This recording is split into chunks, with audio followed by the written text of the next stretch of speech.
পাকিস্তানের অন্ধকার সীমান্তে আবারও রক্ত ঝরল।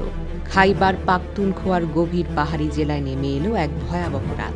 সন্ত্রাসীদের হামলায় প্রাণ হারালেন দেশটির সেনাবাহিনীর এক লেফটেন্যান্ট কর্নেল, এক মেজর, আরও ৯ জন সৈনিক।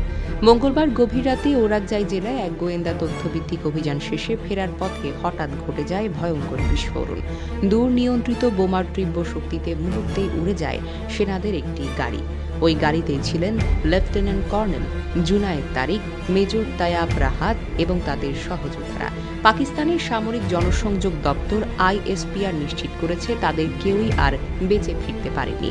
আইএসপিআর বলছে এর আগেই সন্ত্রাস বিরোধী অভিযানে আরও ১৯ জন সন্ত্রাসীকে হত্যা করেছিল, কিন্তু ফেরার পথে হঠাৎ ঘাতকেরা চালায় পাল্টা আঘাত, আর সে আঘাতেই একসাথে প্রাণ হারালো দেশের ১১ জন সাহসী সৈনিক।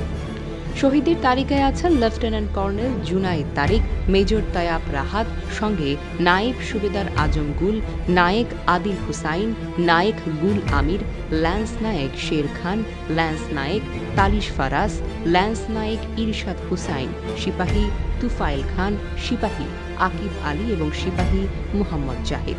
এখনও চলছে স্যানিটাইজেশন অপারেশন। হামলাকারীদের খুঁজে বের করা হবে বলে জানিয়েছে পাকিস্তানি বাহিনী।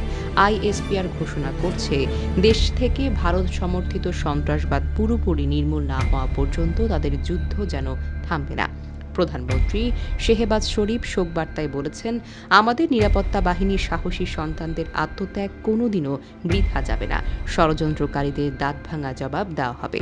প্রেসিডেন্ট আসিফ আলী জারদারি শহীদদের জাতীয় প্রকৃতি বীর হিসেবে আখ্যা দিয়েছেন।